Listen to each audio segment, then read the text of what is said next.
Buenos días, profe. ¿Qué tal, Erika? Muy buen día. ¿Cómo está? ¿Qué Muy dice? ¿Qué bien, cuenta? muy bien, Erika, gracias. Magnífico. Bueno, profe.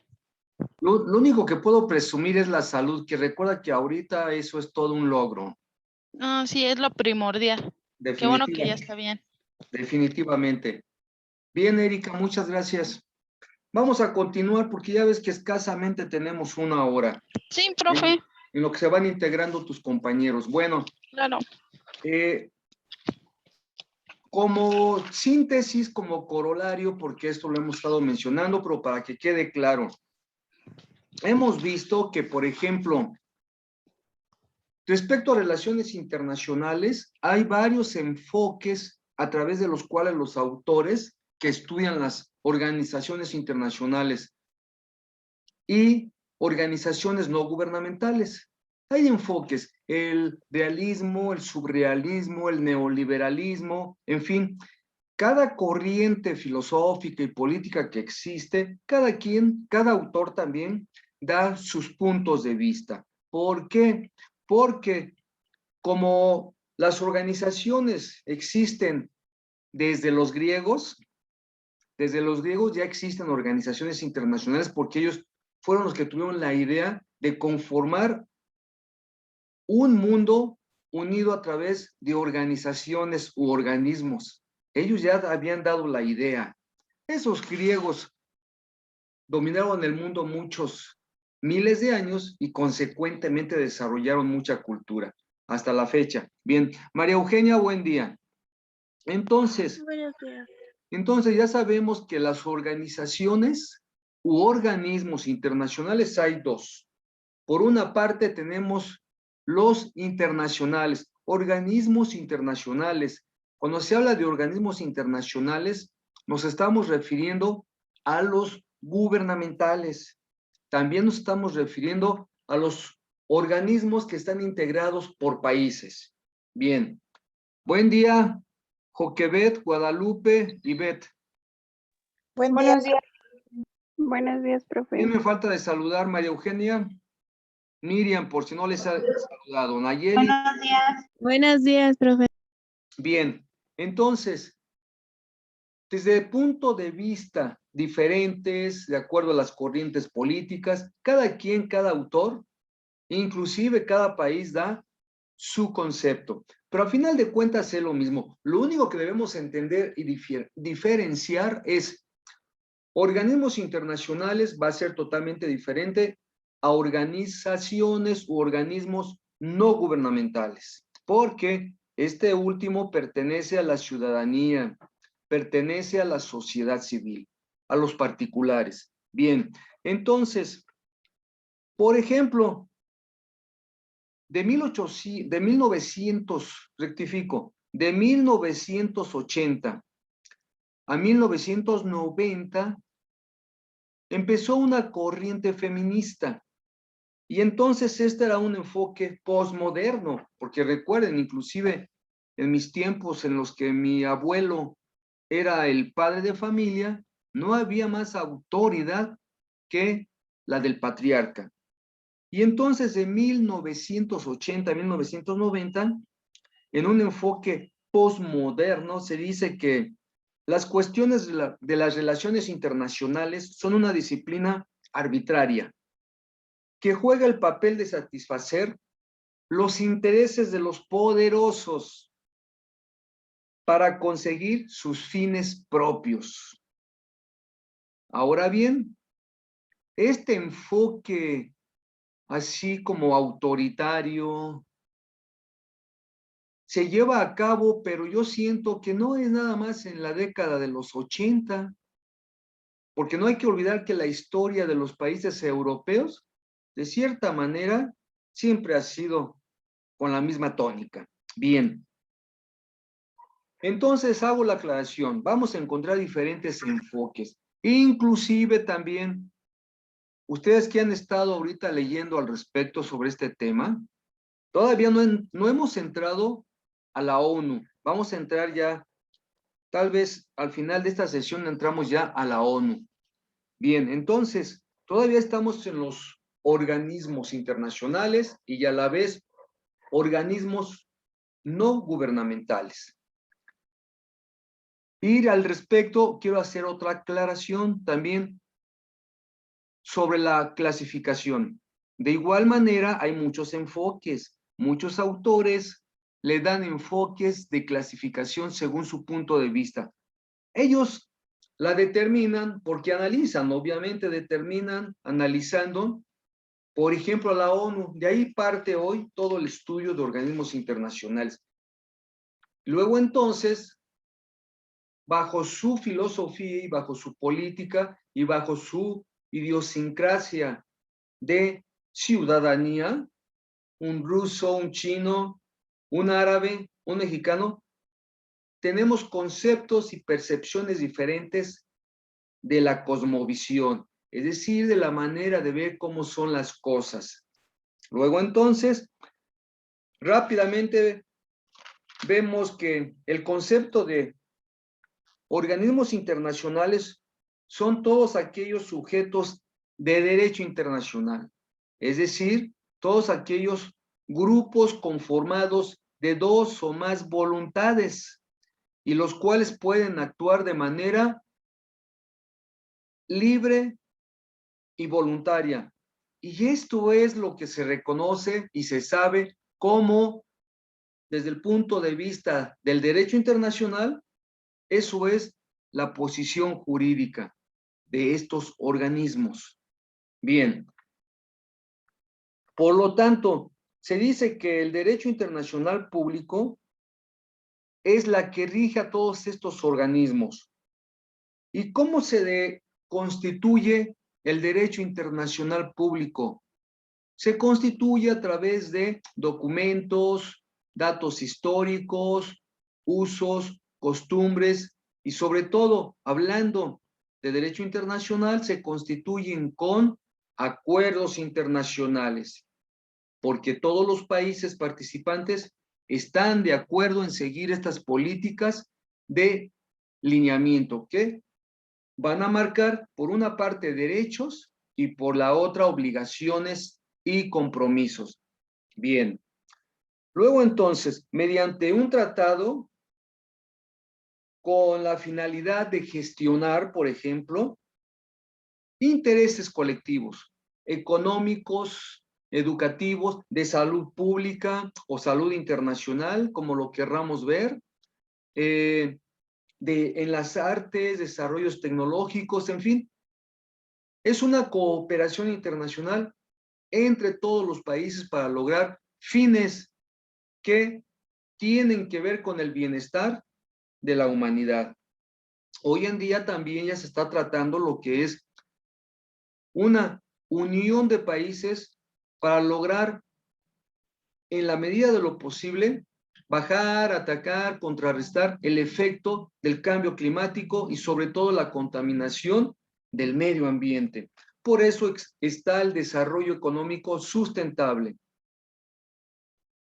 Bien, entonces este grupo de estados, por una parte, cuando se crean organizaciones internacionales, y por la otra, las sociedades civiles internacionales, van a trabajar de una manera separada a la vez, pero comunicadas siempre. Entonces, este es el concepto de lo que son en ambos casos, por una parte, organismos internacionales, repito, públicos o entre países. Y por el otro lado, organismos no gubernamentales, que están integrados por la sociedad civil. Bien. Y les mencionaba, la clasificación de los organismos internacionales se da de acuerdo a los enfoques, pero la más reconocida, porque lo vamos a ver en la ONU, que así está determinada y por eso lo consideraron pertinente este tipo de clasificación. Primero, aquellas que se encargan de resolver problemas generales. Y el claro ejemplo es la ONU. Se encarga, es la Organización de Naciones Unidas. ¿Cuál es su enfoque? ¿Cuál es su visión de ver el mundo? Todos los participantes. La ONU quisiera que todos los participantes, más bien, todos los países del mundo estuvieran integrados a la ONU. Por otra parte, aquellas de objetivos particulares. Así como está la ONU con un enfoque general, también están otra clasificación que es por objetivos particulares o específicos. Por ejemplo, la OEA, Organización de Estados Americanos.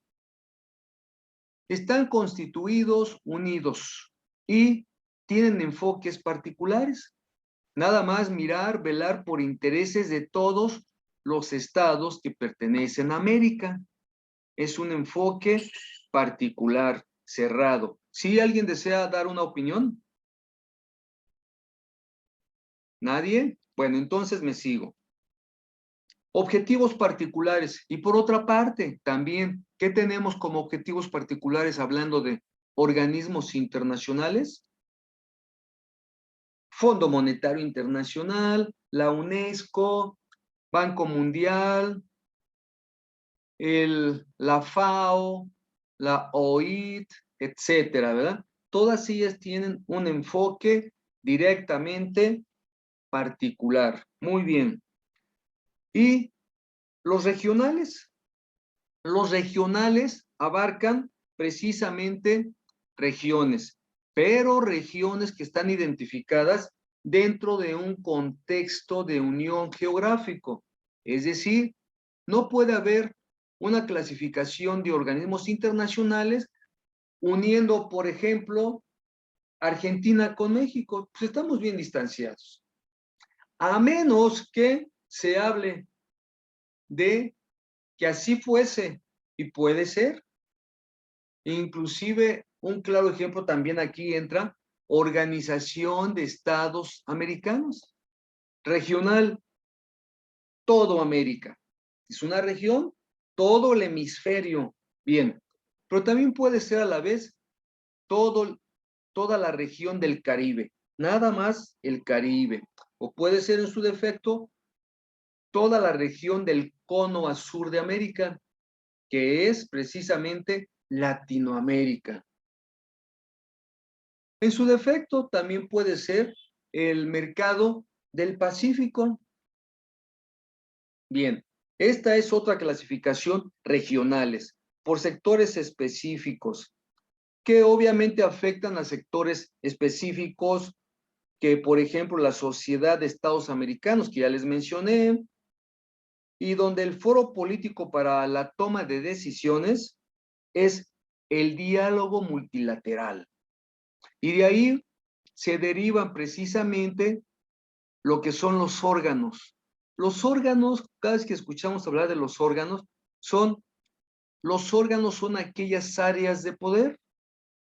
Imagínense ustedes una estructura organizacional.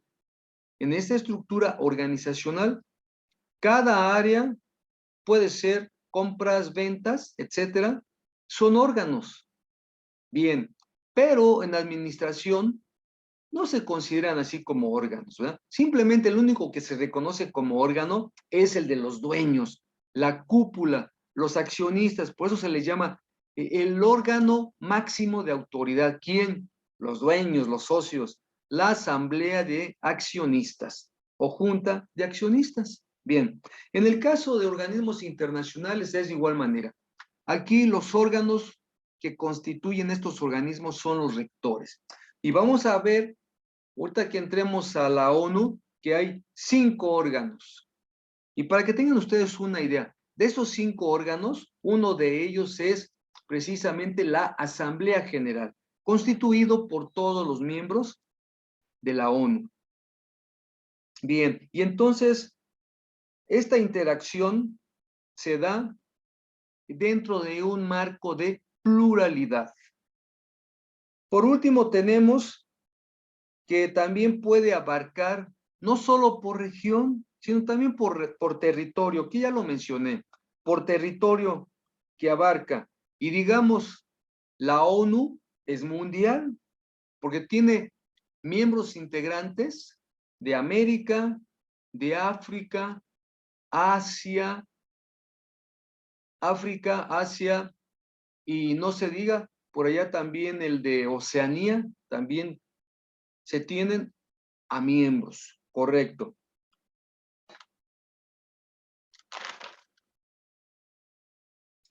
Otro punto A que quiero también dejar aclarado es precisamente la estructura, porque ahora que ustedes van a desarrollar sus trabajos, más bien su trabajo, el primer parcial ya está anunciado, es sobre organismos internacionales. No tienen ustedes, hago un entre paréntesis, no tienen ustedes un máximo y un mínimo de cuartillas, pero por favor no me vayan a entregar un cuaderno, un trabajo de 3 cuartillitas, ¿eh?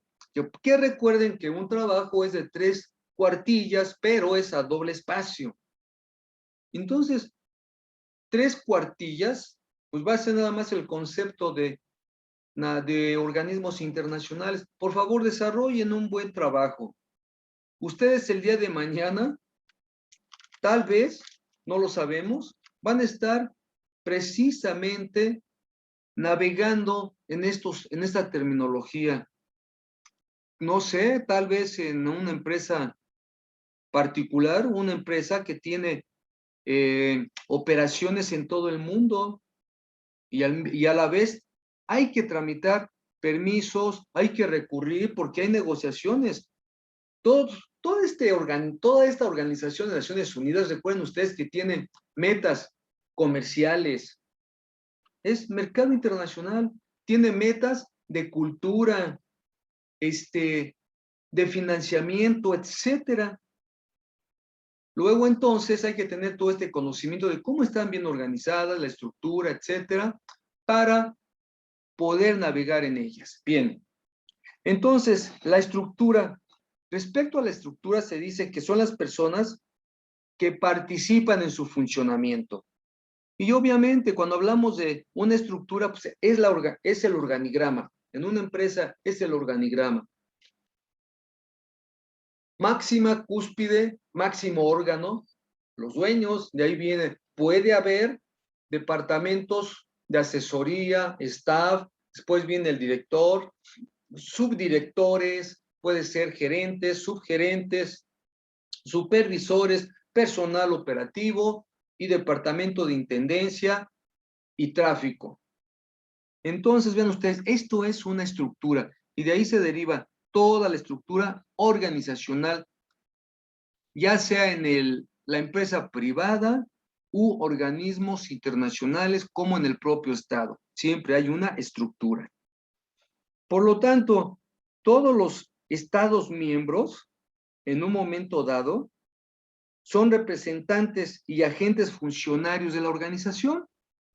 La Asamblea General, hablando de la ONU, está constituida por ¿cuántos miembros, damas y caballeros? ¿Cuántos miembros son? ¿Ciento qué? Los miembros de la ONU. 193 países. Muchas gracias, Erika.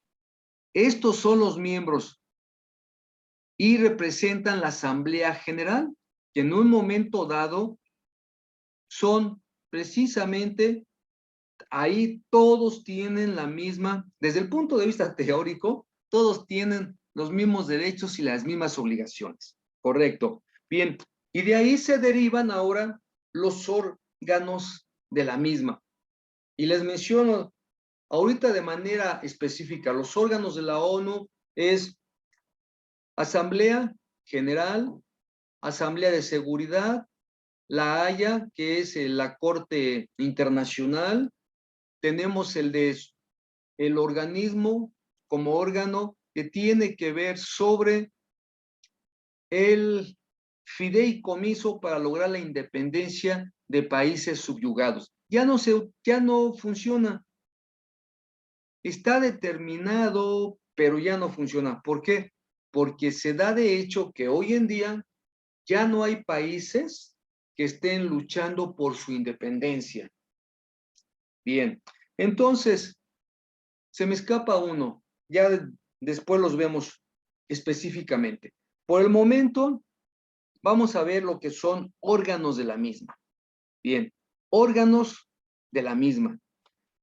De manera general, los órganos de la misma, yo les mencioné 5 en la ONU, pero aquí vamos a dar el concepto de cuál es el objetivo de los órganos. Y por ejemplo, tenemos que los órganos son deliberantes, ejecutivos y administrativos, ¿sí? Deliberantes porque todos ellos, los miembros, participan, opinan y votan. Ejecutivos porque hay que llevar a cabo acciones. Hay un líder en cada uno de los órganos siempre. ¿Por qué? Porque hay que moderar. Cuando ustedes conforman a través de un círculo de estudio y trabajando a través de dinámica de grupos, siempre debe haber un moderador. Si no es uno de los integrantes del equipo, alguno de ustedes, obviamente, ese papel lo desarrolla el docente, un moderador. Y administrativos, no hay organización si no hay administración. Después vienen principales y subsidiarios. Va a haber principales los responsables directamente, pero a la vez hay otros subsidiarios, porque el tipo de organización así lo exige. También hay permanentes y temporales. Y va a ser el caso del órgano de la ONU, que es el de seguridad. Va a estar está conformado por 15 miembros, es decir, 15 representantes de cada uno de los países. 10 van a ser temporales, pero 5 son permanentes. Y esos 5 se los menciono de una vez. Es Rusia, China, Estados Unidos, Gran Bretaña y Francia. Son los que conforman precisamente a los miembros permanentes. Colectivos e individuales. Vamos a encontrar colectivos individuales, los órganos. Aquellos que funcionan a través de 2 o más grupos. Por ejemplo, hablando otra vez del de seguridad, pues vean, son 15 miembros, es colectivo. Generales y especiales. Tienen objetivos generales y especiales. Por ejemplo, generales en la Asamblea General, todo se trata. Y de ahí mismo, ya analizando las razones y circunstancias, ya lo canalizan, lo envían a un órgano respectivo. Si es, por ejemplo, un problema de intervención de un país a otro, pues corresponde al órgano de seguridad. Si es impartición de justicia internacional, un país contra otro, que esté amenazando de intervención, presionando, o que ya invadió, ¿qué hay que hacer? Pues se van a la Haya, cuya sede está en Países Bajos, es decir, Holanda, que es la Corte Internacional. Ahí se deriven todos los aspectos de intervenciones, pero entre países. Ahí no se juzga individuos. ¿Alguien desea hacer algún comentario? ¿Nadie o sí? Bueno, entonces, plenarios y restringidos, cuyo tema, como dice plenario, abarca todo, analizar todo de una manera jurídica internacional. Y restringidos es un aspecto en el cual, como dice la interpretación de la ley, podemos interpretar la ley de manera extensiva o de manera restrictiva. Centrales y periféricos. Por ejemplo, nuestro programa de estudios se maneja por lo que son temas nucleares y temas periféricos. Esta es la misma situación. Los órganos van a tratar asuntos que pueden ser en un momento dado centrales. Y por el otro aspecto, periféricos. Centrales es el tema que abarca todo. Y periféricos, aquellas circunstancias o situaciones que son una ramificación del principal. De manera general, sus competencias son atribuidas por los Estados miembros y son siempre derivados y funcionales. ¿Qué quiere decir esto? Que cada uno de los países que conforman tienen su aspecto de funcionamiento con funciones específicas, pero a la vez cada uno de los miembros está determinando sus voluntades comunes, no sus voluntades particulares. Por eso son derivadas y funcionales. Por último, el funcionamiento. El funcionamiento de cada uno de los organismos internacionales va de acuerdo al espíritu a la que obedecen. Y efectivamente, cada organismo internacional o organismos no gubernamentales tienen su cosmovisión, su manera de ver, de interpretar el mundo, las cosas. Y partiendo de esa idea, ¿cómo funcionan? Bueno, pues, por una parte, dando resolución pacífica de disputas. Es decir, procurando evitar la guerra, que es uno de los principales objetivos por los cuales se creó la ONU. Regulación conjunta del desarrollo científico, por una parte, y tecnológico por la otra. Ahí está, es una cuestión tal vez como de cooperación científica y tecnológica, pero también es comercial. ¿Por qué? Porque los países desarrollados están vendiendo todo su progreso científico y tecnológico, lo crean y después lo venden. Ese es el negocio. Lucha contra la pobreza. La ONU desde 1945 está luchando contra la pobreza. Y vean ahorita, si no hubiera pobreza, con la pandemia todo el mundo estaríamos, pues de cierta manera muchas familias estamos padeciendo algo de, como haya sido, pero circunstancias de la pandemia pues han dejado secuelas en todos y cada uno de nosotros, directa o indirectamente. Y si no hubiera pobreza, pues no habría ahorita, desde el punto de vista económico, restricción en el aspecto de que muchos negocios quebraron, muchos desaparecieron, mucha gente está endeudada, mucha gente se deshizo de sus bienes para solventar nada más la pandemia. En fin, y los dueños, los encargados de laboratorios, de hospitales, los proveedores de instrumentos médicos, medicamentos, etcétera, todo el área científica médica y comerciales médicas se han enriquecido. Y no les ha interesado si las personas tienen dinero o no tienen dinero. Aplicaron, eso sí, con toda precisión, la ley de oferta y la demanda. Exceso de demanda, aumento de precio. Y entonces, por lo menos en teoría dicen que estos organismos buscan una lucha contra la pobreza. Limitar el poder de los estados. Esto sí, limitar el poder de los estados, pero es limitar el poder de los estados pequeños, porque las grandes potencias cada vez se hacen más poderosos. Ahí está el ejemplo de China, Rusia, Estados Unidos. Y un pequeñito país, pero tiene un gran poder económico y no se diga bélico, que es Corea del Norte. ¿Por qué? Pues porque Corea del Norte tiene todo el apoyo por una parte de Rusia y también, obviamente, de China.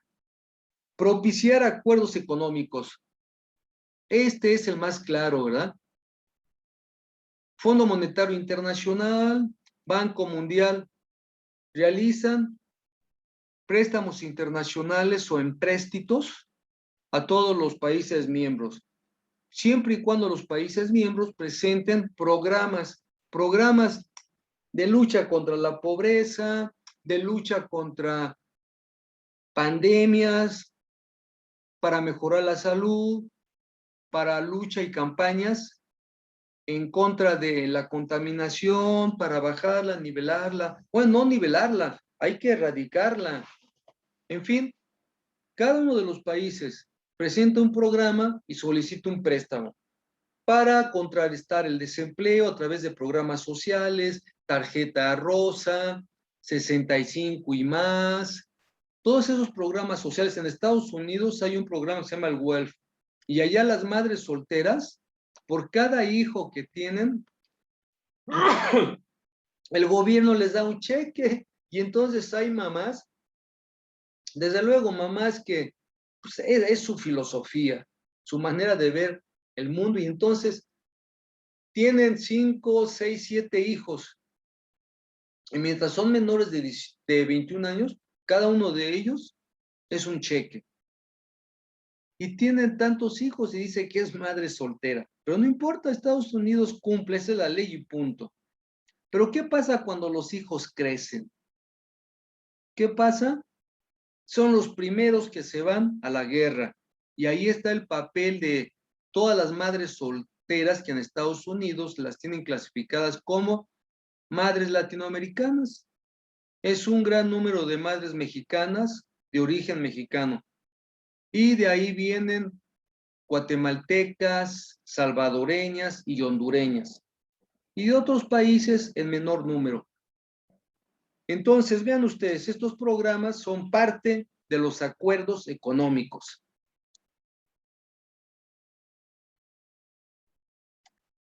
Cuando se corte, ya saben que tomamos 10 minutos, por favor. Bien, entonces, no es cierto, con ustedes tengo nada más 1 hora.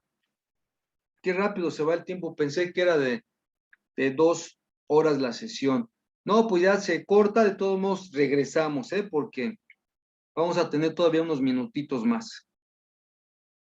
No regresamos por 1 hora, pero sí por unos minutos. Bueno, entonces ahí ya tenemos puntos esenciales para ir entendiendo. Lo hemos estado viendo, pero quiero que quede bien remarcado. Ahora que hagan su trabajo, que lo trabajen, válgase el pleonasmo que acabo de cometer, que tengan ustedes idea de lo que están buscando y precisamente para entender mejor todo esto de organismos internacionales. Bien.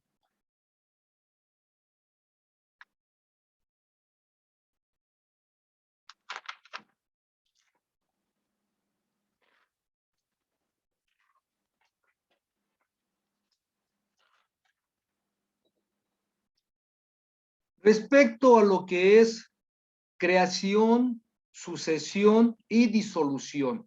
Todos sabemos que para crear un organismo internacional o un organismo no gubernamental, ¿qué hay que hacer? Hay que cumplir en términos, primero con el derecho nacional, el derecho de cada uno de los países para constituirse. Y ya después, cuando quieren converger en el ámbito internacional, hay que sujetarnos automáticamente en un derecho internacional, que ya repetí, el derecho internacional está regido por los acuerdos internacionales entre todos los países. Bien, luego entonces, la creación, por ejemplo, vamos a mencionar de la Liga de las Naciones,